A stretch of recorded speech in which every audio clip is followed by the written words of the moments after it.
Então, dá uma boa noite oficial, né, para o nosso curso aqui, o Ambulatório Virtual.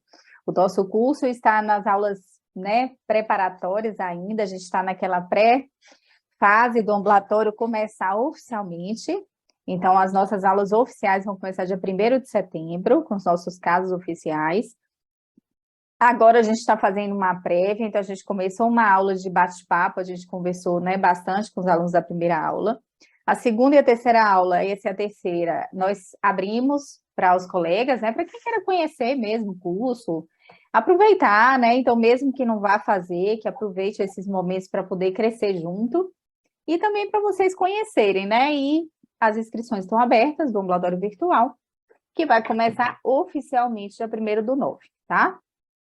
No ambulatório virtual, a gente preza pelo conhecimento e o raciocínio, tá? Então, a nossa intenção não é ficar aqui discutindo um monte de caso, então, eu vou colocar o máximo de casos que eu puder para vocês verem um pouquinho de cada doença, isso não é didático, não é assim que a gente se aprende para a vida, porque a vida de dermato, ela é muito vasta. Então, vai chegar muito caso que vocês não viram. Então, vocês precisam saber conduzir, vocês precisam saber raciocinar dermatologicamente, né? Então, a linguagem do dermato, como a gente fazer diagnósticos diferenciais, como a gente ter uma possibilidade de acertar bastante, tanto em diagnóstico quanto em orientação. Lembre-se que a conduta, gente, não é só a gente prescrever, né? A conduta... esses dias a gente estava conversando e até, né, numa dessas aulas eu falei com vocês, a possibilidade da gente dizer ao paciente que a gente vai fazer uma conduta expectante é uma conduta. E é uma conduta que a gente precisa ter segurança. Então, é muito importante que a gente tenha segurança para atender nossos pacientes. Até para a gente dizer, como eu falei para vocês, que não é possível o tratamento, que o tratamento não é adequado, que a melhor coisa agora é tirar tudo que é medicação, né? Eu estou num grupo, né, fazendo uma atualização de dermatoped, gosto muito da Ju, a Juliana Loyola, então ela é pediatra e gosta dessa parte de dermopediatria, e eu estou fazendo uma atualização com ela e ela está fazendo um curso meu, a gente fez uma pergunta, né? E aí é muito legal, porque eu estou vendo uns casos de pediatria e a gente teve a oportunidade de discutir algumas coisas em pediatria, justamente isso, para você saber quando é a hora de dizer assim, olha, vamos fazer o seguinte, vamos começar do zero? Vamos tirar tudo? Porque as coisas que você está usando, as coisas que a gente está colocando em cima, estão prejudicando o paciente. Então, para isso, gente, a gente tem que ter conhecimento e segurança, tá? Por quê? Se a gente não tiver conhecimento e segurança, a gente fica nas mãos do paciente, né? E a gente sabe que a gente quer fazer o melhor para o paciente, mas o paciente, muitas vezes, ele não tem um conhecimento para, né, resolver qual é o tratamento. Então, a gente precisa ter a intimidade, né, no sentido de cumplicidade com o nosso paciente. A gente tem que passar para ele tudo o que é possível. Hoje, as mídias, né, o paciente, o que quer, ele procura lá no Google, né? Então, a gente tem Google escolar, né, o Google acadêmico, que a pessoa pode até procurar artigos, se ela quiser, né, científico, então ela pode ter uma pesquisa até mais ampla. Se ela tiver um pouquinho de conhecimento, ela pode realmente entender um pouco mais. Então, a gente não pode se fechar a isso. Mas a gente precisa sempre estudar e ter um conhecimento para que a gente tenha segurança. E essa segurança, ela não vem de uma hora para outra. Não é assim, a gente acabou de começar a fazer dermato, acabou de fazer um curso, uma pós, uma residência, e saiu com a mesma experiência de quem já tem um tempo. Não tem como. Mas se você estuda muito, se você sempre está estudando, né? Se você sempre tem esse cuidado de prestar atenção, de estudar, você tem uma grande chance de você avançar na parte teórica, e quando você tiver um pouquinho mais de experiência na prática, você está muito além, tá? Então, sempre eu falo para vocês, o mais importante da dermato é aliar o conhecimento à experiência. Mas experiência só, sem conhecimento, nós nos tornamos técnicos e repetidores. Então, a gente, se não chegar um caso que você já atendeu, você vai engasgar sempre. Certo? Então, é essa capacidade de raciocinar e de extrapolar o seu conhecimento para várias outras coisas é que dá a você uma segurança, uma autonomia, para você cada vez mais se sentir mais à vontade e ser um médico, um dermato cada vez melhor, tá? Isso leva tempo, mas isso vem muito de dedicação também. Eu vou pedir para os meus queridos alunos, que eu amo tanto, e eu acho que eu afugento alguns alunos por causa disso, que eu peço para alguns ligarem a câmera, né? Então, eu sei que tem gente que foge dos meus cursos, porque a minha fama é que eu peço para abrir câmera. Mas, gente, é o seguinte, vocês imaginem que a gente está conversando sobre o paciente e eu estou aqui falando sem ninguém me olhando. É impossível. Se vocês um dia se colocarem nesse lugar, né? E para quem vai perceber que é muito estranho a gente falar sem ter um feedback, sem saber se a pessoa está assistindo, se não está, se está gostando, se está cara feia. Então, a gente que é professor pré-pandemia, a gente acha estranho, né? Talvez quem já nasceu assim no online, né, resolva melhor, mas a gente que tinha o costume de ter sala de aula, e eu tenho muitos alunos que foram meus, né, de sala de aula mesmo, que a gente interage muito, vê as carinhas, abraça, beija, então a gente tem essa, né, essa separação da tela. Então, é bem legal que a gente participe. Vocês, aqui, vocês não são obrigados a nada, óbvio. Então, Lívia, eu não gosto de abrir câmera. Tem gente que me fala em box, ô, Lívia, eu não gosto, eu me sinto mal, então eu assisto na sala. Não tem problema, gente. Eu peço porque quem eu sei que pode, vai abrir, entendeu? Então, quem não chora, não mama, né? Então, eu sempre fico chorando engano em relação às câmeras, né? O pessoal já sabe. Então, para quem está aí de roupa, para quem está aí tranquilo, no local adequado, pode abrir suas câmeras para a gente conversar, né? Porque também, né, tem que ter cuidado. Aqui tá frio demais para ficar sem roupa, Lívia. Pois é, tem lugar que não está dando não, né? E aí, gente, hoje a gente vai falar de um caso, tá? Deixa eu ver se a Franci está aí. Cadê a Franci, meu Deus? Está aí? Eu vi a Franci. Aí, oi, Franci. Então, gente, tá joia? Então, a gente tem aqui, ó, a Franciele, que é minha gêmea, né? Que tá combinando comigo em tudo. Né, Franci? É verdade. E você tinha que ter vindo de pink hoje, né? Que a gente tá numa combinação só. E a gente tem uma outra colega aqui, a Franci Menezes, ela deve estar colocando o áudio aí. A Franci, ela passou esse ano, né, na prova de título, e aí ela não sei o que é, meu, não quer me largar, né, Franci? Você tá aí? Não é, Franci? Que história é essa que você não falou que não ia me largar? Nunca mais, amiga. Então, a Franci, gente, passou. Inventar depois desse ambulatório virtual, mas a gente vai... Minha filha, criatividade é comigo mesmo, pode ficar tranquila que eu arranjo. Nem que eu vá aí fazer um acompanhamento dos seus pacientes, que a Franci, gente, ela mora... Que lugar é, Franci, que você mora mesmo? Eu moro na cidade que tem os Lençóis Maranhenses. Pronto, uma maravilha, né? E a Franci, gente, todas tem uma convidadas para conhecer. Vamos fazer uma excursão dermatoarte, tá? Quem ligar a câmera, ficar bonitinho, a gente vai bater lá. E aí, gente, a Franci tem uma coletânea de casos, que eu fico pedindo a ela para a gente fazer um atlas, né? De tantos casos maravilhosos que ela tem, tá? Então, assim, muito básico. Tá na minha lista. Pronto, então a gente vai ainda fazer um atlas desses casos aí. E aí, a Franci, né, me mandou alguns casos, eu convidei ela para, né, a gente trocar uma ideia em relação aos casos, e aí ela me passou alguns casos e eu escolhi um caso dela para a gente discutir. Então, eu vou falar, eu vou apresentar o que tem, a gente vai discutindo, e a Franci vai ficar aí de background para a gente tirar uma dúvida sobre o caso. Então, chegar um momento, a gente pode perguntar alguma coisa para ela sobre o paciente, tá bom? E mais para frente, ela vai contar um pouquinho como é que foi o retorno, como é que foi a resolução desse paciente, tá bom? Então, vamos lá. Então, vamos começar. Então, primeiro a gente tem as fotos. Então, geralmente, nós dermatos, né, a maioria das vezes, claro, quando a lesão é uma área visível, a gente dá de cara com a lesão. Então, às vezes o paciente entra no consultório e a gente já vê. Muitas vezes, quando a gente tem uma certa experiência e quando, claro, a lesão tem alguma peculiaridade que a gente já pode inferir alguns diagnósticos, às vezes o paciente nem entrou e você já sabe o diagnóstico. Então, possivelmente, você tem uma grande chance, né, de ter uma restrição de diagnóstico. Então, você já bateu o olho, aí o paciente fala e tudo, você já está, né, mais ou menos sabendo o que é que você vai encontrar de diagnóstico. Mas a gente sabe que dermato tem muitas doenças que se parecem, muitas lesões elementares iguais e muitas apresentações clínicas que a gente não consegue fazer diagnóstico pelo pela clínica, pelo exame físico, tá? Então, daí que a gente conversou na aula passada, que a gente precisa dominar a morfologia, porque quanto mais a gente descreve corretamente, mais a gente faz conexão com o que a gente estudou, tá? Então, eu preciso ter um estudo para dizer assim, poxa, eu lembro que essa descrição se encaixa em algumas doenças, certo? Além disso, a gente tem que prestar atenção na topografia, a gente comentou na aula passada que a topografia, a gente, é fundamental. Então, como que o paciente está se apresentando para você?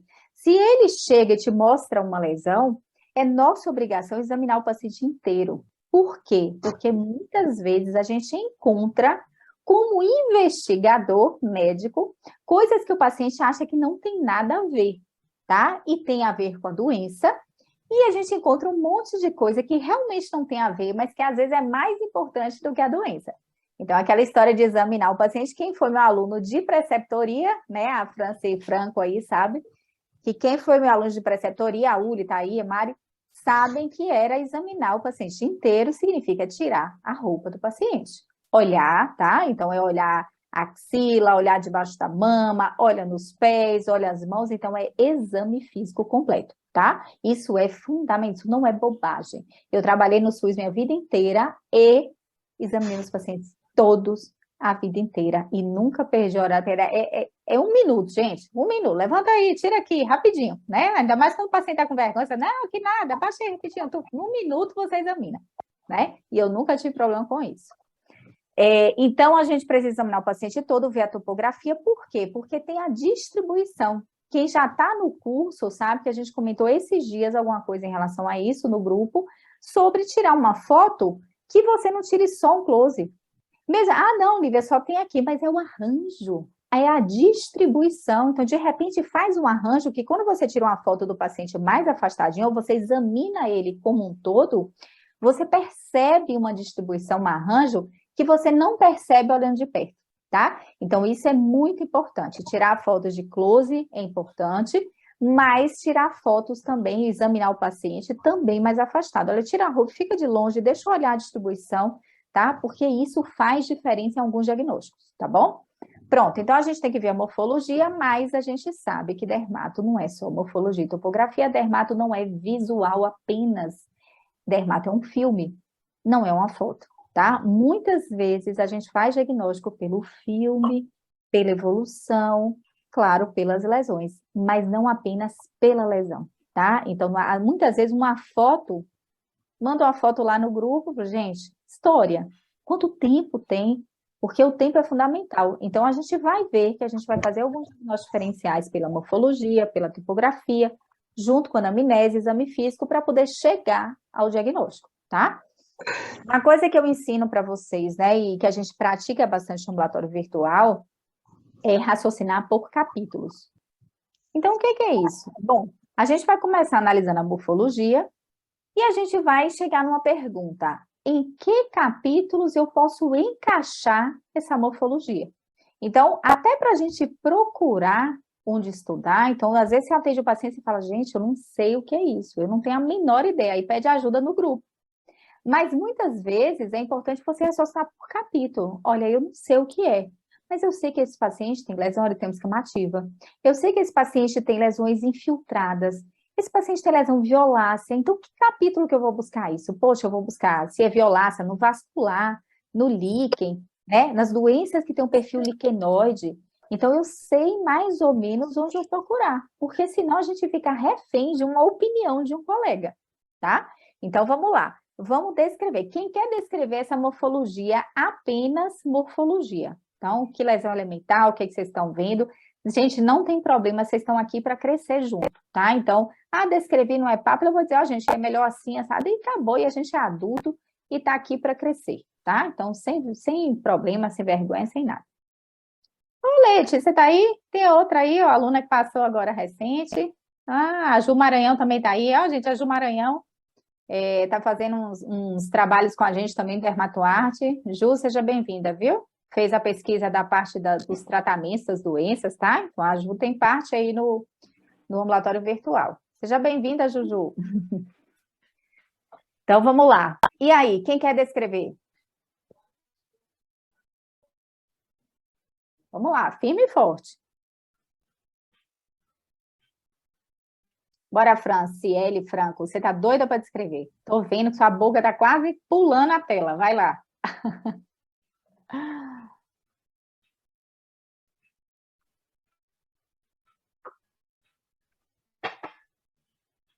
Começa da lesão elementar. Que lesões elementares que vocês estão vendo aí? Vamos lá. Faz de conta, gente, que a gente está atendendo. Imagina assim, no ambulatório virtual a gente faz um exercício, tá? O exercício aqui, vocês não estão apresentando um caso para uma discussão acadêmica. Faz de conta, aqui é um ambulatório virtual. Você chegou, colocou o seu jaleco e chegou para atender, tá? Esse paciente entrou, então a gente vai nomear esse paciente. Você lembra do nome desse paciente, França? O primeiro nome só? Mas eu acho que eu te mandei. Eu não lembro não. Eu só mandei as siglas. Então pronto, vamos chamar ele de Eduardo, tá? Então vamos lá. O Eduardo chegou no consultório e aí você vai se portar como médico que está atendendo. E aqui é um ambulatório, tá? Então vai lá. Paulo, você colocou aí pápulas. Pápulas o quê? Vai, Paulo, vai. Você não tem nem vergonha, Paulo. Você é professor, vai lá.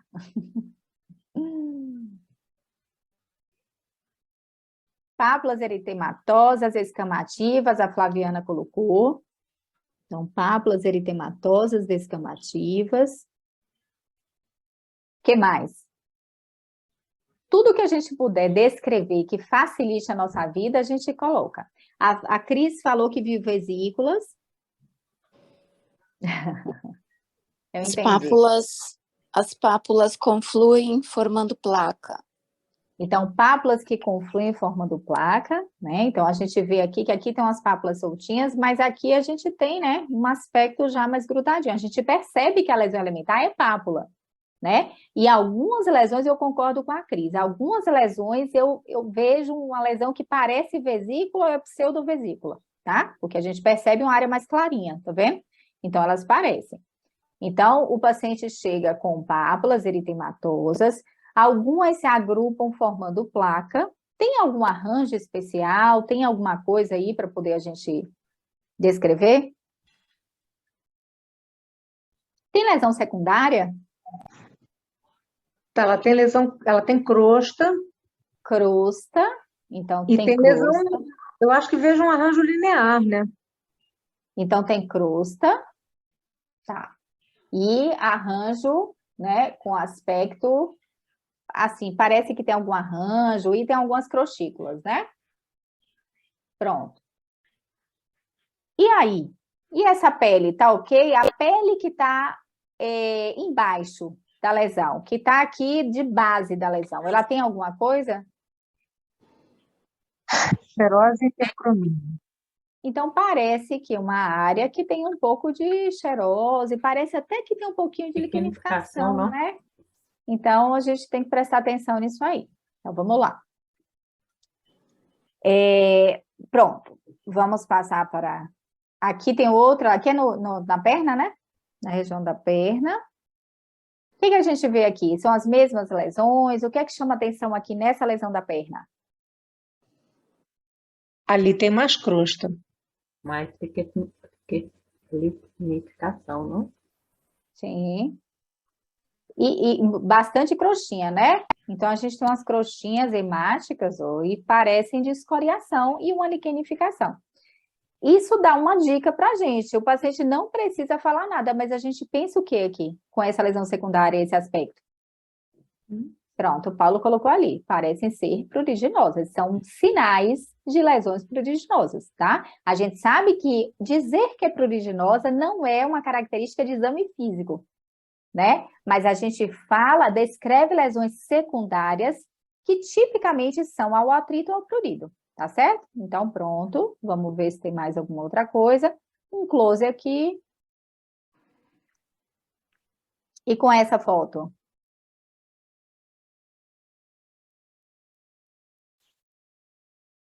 Mesma coisa, acrescenta alguma coisa na descrição?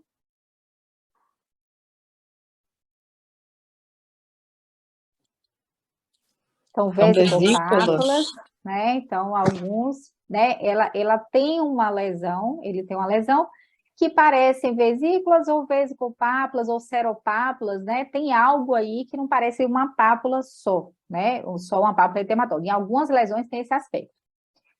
Ok, vamos ver aqui então. E ainda tem essa aqui. Então, tem uma área eritematosa com múltiplas pápulas, né? Com esse aspecto mais liquenificado. Ok? Essa é a morfologia. Então, para diagnóstico e para os possíveis diagnósticos diferenciais, a gente vai raciocinando por etapas. Então, a morfologia a gente descreveu. Então, a gente segue sempre esse raciocínio. Ó, pápulas eritematosas, algumas urticadas. Então, tem um perfil um pouco urticado, né? Com aquele aspecto meio edematoso, associadas às lesões sugestivas de vesículas, com crostas e escoriações associadas.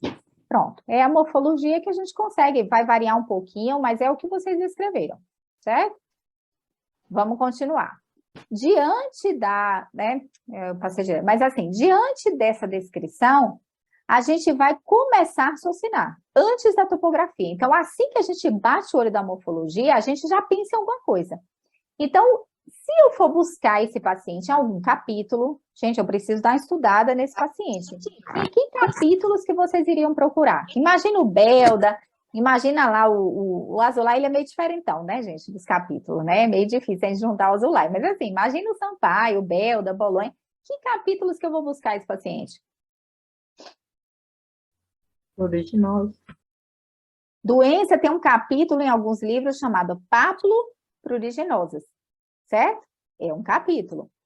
Que outro? A Ju colocou ali eczematosas, ou um capítulo que alguns livros têm como dermatoses eritemato-descamativas, certo? Então, a gente já tem um capítulo que fala das eczematosas ou eritemato-descamativas, um capítulo que fala das pápulo-pruriginosas, que tem um pouquinho de divergência nos livros, né? Mas só para eu me situar.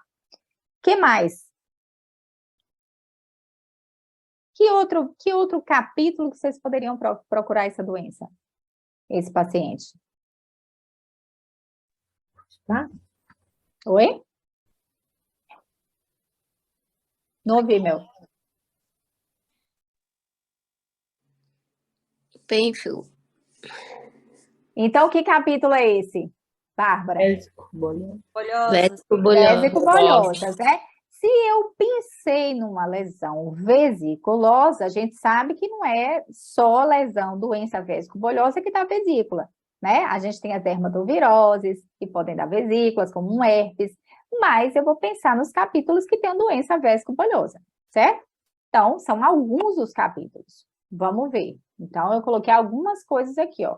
Pápulo-pruriginosas, vésico-bolhosas, poderia colocar os eritema-descamativas pela liquenificação, né? Porque ela é doença que tem vesícula, que tem liquenificação, escoriação, pode ser eczema, né? E aí vai do eczema agudo, subagudo, crônico. Eu coloquei dermatoparasitárias. Por quê? Doença que tem pápula, prurido, vesícula, pode ser uma doença como escabiose, por exemplo, tá? Então, são alguns capítulos que a gente procuraria esse paciente.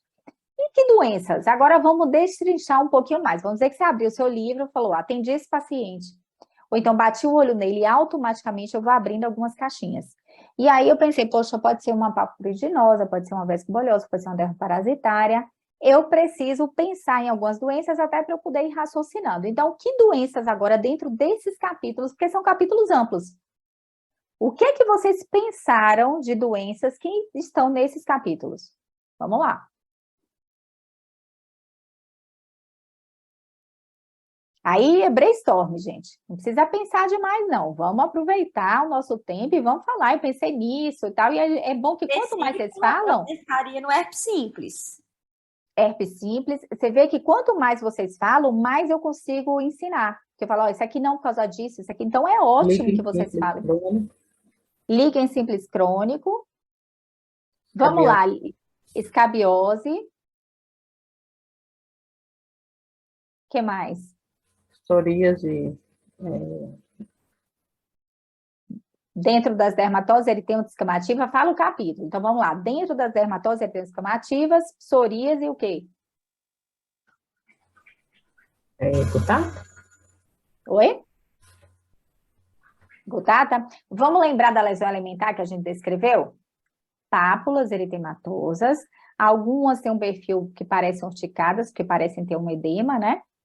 E lesões sugestivas de vesícula, crosta e escoriação. Dermatite de contato? Dermatite de contato. Se eu for pensar, em doença associada à morfologia, a lesão elementar é a característica da doença.